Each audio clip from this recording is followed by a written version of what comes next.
What's going on, YouTube? And welcome back to Goal Line Hockey. It's your boy Kevin Forte. Guys, we're taking a look today at the Vladimir Tarasenko trade rumors.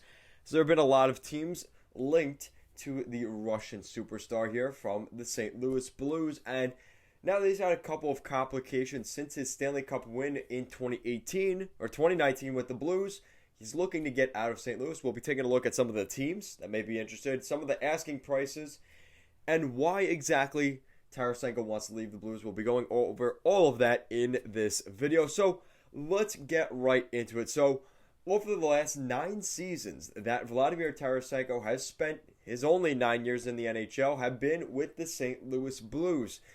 And in those 9 seasons, he averages 34 goals a season, 34 assists, and on average, he averages out between 9 power play goals per season and 9 assists on the power play.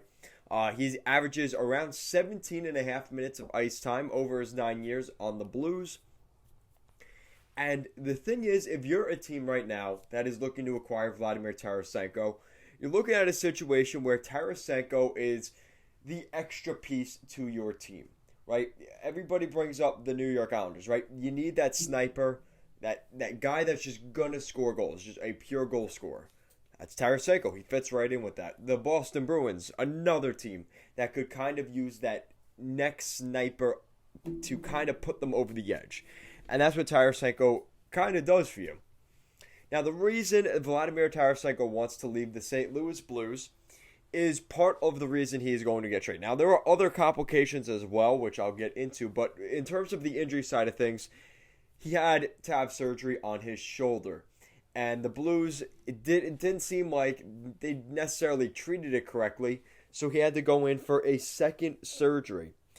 And the second surgery, the second procedure, didn't go the way they wanted to either. He had to have 3 shoulder surgeries for the same issue. And I think Tarasenko got a little bit frustrated with the organization, the way they handled his surgeries and everything like that. And not to mention, I think he was a little bit upset with the whole captaincy situation, as I think we were all joking about it at the time that Ryan O'Reilly should have been the next captain in St. Louis to replace Alex Pietrangelo. But Tarasenko felt that he had spent more time there and that he had shown that he was a leader in the locker room and should have gotten the captaincy and had that taken away from him. So now there are 2 separate incidences in the organization where maybe Tarasenko felt a little bit slighted and he wanted to move out of St. Louis. And since then, he has now requested a trade out of St. Louis. So, you're looking at a situation where you've got more than likely a 30 to 35 goal scorer per season. He does have the injury issues, which some people definitely mention as a reason he wants to leave St. Louis and maybe why the Blues are willing to let him go. You've also got him for under $8 million, or over 8.75 million for the next 2 years per season. That's not terrible. And something that definitely you could see not really being again, for a team like the Islanders or the Bruins, a team that wants to win the Stanley Cup over the next 2 years, Tarasenko fits right in with that cup window. Now, speaking of one of those teams, we're going to look at the other teams that may be interested in Tarasenko. You have the Islanders, the Washington Capitals. The Calgary Flames may be an interesting choice. I think they're keying in a little bit more on a guy like Taylor Hall, though.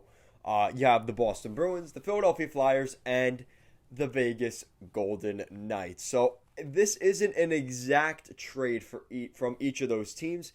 It's more of a starting point for that deal. So we'll start here. So the New York Islanders, you would think one of the core pieces, whether it's Josh Bailey, Jordan Eberle, or a guy like Anthony Beauvillier would be in the package going to the St. Louis Blues.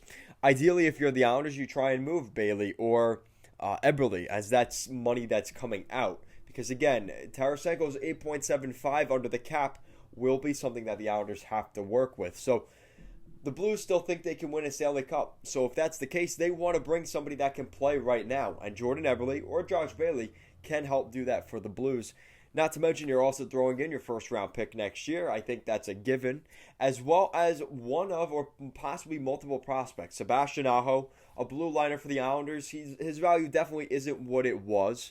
but he may be left unprotected to Seattle. So maybe the Islanders decide, you know what, instead of losing him for nothing to Seattle, throw him as a piece here in this trade here with the Blues.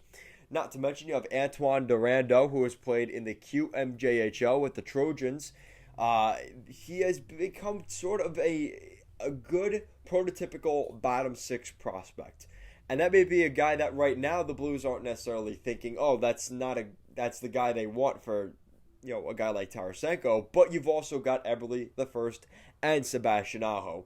So you've just got multiple pieces that are younger and can add depth to the organization. And that may be exactly what the Blues want in return for Tarasenko, not to mention the low cap hit. So that may be something that we see from the Islanders. Now, the Washington Capitals, I would think Evgeny Kuznetsov is a huge piece of that trade. It kind of makes it more difficult for the Islanders because now it's like, all right, well, they're giving up Kuznetsov. Like, what are we going to give up? So the Capitals could definitely be a player here for Tarasenko, not to mention you already have the Russian blood. You have Samsonov in between the pipes. You have Ovechkin, obviously, and you have Kuznetsov, who has been there. I would think Kuznetsov would go the other way in a Tarasenko trade, though. From the Calgary Flames, there's a couple of guys. They don't necessarily need another center. You have Ryan O'Reilly. You have Braden Shen. Sammy Blake can play center. Like, you don't necessarily need a center, but the Calgary Flames could be giving up a guy like Sean Monahan that may be of interest to the St. Louis Blues. And not to mention guys like Oliver Chillington, maybe a Noah Hannafin. Like, there are certain guys that could be thrown in the conversation in that deal. Maybe a guy like Dylan Dubé. Like, there are certain guys that you could probably throw in as depth in that deal. The Boston Bruins, Jake DeBrusk, I hate to say this, but a guy like Jarl Vakkainen may have to be involved. And I wouldn't be surprised if your first or second round pick was involved as well. I don't know how Boston feels about giving up a top draft pick over the next couple of years, but they may not have a choice if they want to pick up a guy like Pietrangelo. So moving on to the Flyers. The Flyers have a couple of interesting pieces. Now, I don't see the Blues wanting to take a guy like Claude Giroux or Voracek. I think Voracek has already packed his bags for Seattle at this point. But we could see other guys in the mix as well. I know Flyers fans don't want to hear this, but a guy like Travis Konechny could be a guy that helps them get a guy like Tarasenko. Guys like Robert Haig, some of those young defensemen. Maybe Ivan Provorov is the untouchable in that deal. And you have to throw in your first or second round pick or both. Definitely going to be some draft picks because, again, unless Philly wants to give up guys like Morgan Frost or Tyson Forster, it's going to be a little bit difficult to get that deal done. And then you're looking at the Vegas Golden Knights, who do have a guy that may be of real interest here to the Blues. Cody Glass, former top 5 draft pick by the Vegas Golden Knights in their inaugural season. Peyton Krebs, an early first-round pick in that same draft, hasn't really developed the way they would have hoped. Injuries have definitely hurt Peyton Krebs. But you're also looking at a first and potentially second-round pick in this deal as well, as Vegas will be willing to throw around draft picks. They don't care. They are in win-now mode. If it means bringing in a guy like Tarasenko, that may just be right up the alley of the Golden Knights. And don't be surprised as a name to look at. Potentially a guy like Alex Tuch could also be involved in a trade here for the Golden Knights to pick up a guy like Tarasenko. I think Tuch would be a real nice fit with St. Louis. And then the contract details, 2 years left on his 8-year, $60 million deal at around $8.75 million per season. And like I said, he requested a trade earlier this month because of potential locker room stuff with the captaincy, and his injury and his medical history in the St. Louis Blues organization may have just tipped him off enough where he wants to look elsewhere. And the Blues still find themselves as a team that can win now. That is something to remember. So I think it's a little bit of a stretch. I think their window has closed, especially with guys like Pietrangelo leaving and now Tarasenko. But they still think they have a chance. We'll see exactly what Doug Armstrong does this offseason. And this trade may have a huge amount of control over what the future of the Blues looks like, the direction of this team after this trade. So, guys, let me know what you think in the comment section down below. Where would you like to see Vladimir Tarasenko go? And if so, what's the price? Let me know your thoughts in the comment section down below. Guys, thank you so much for watching this video, and I will see you guys next time.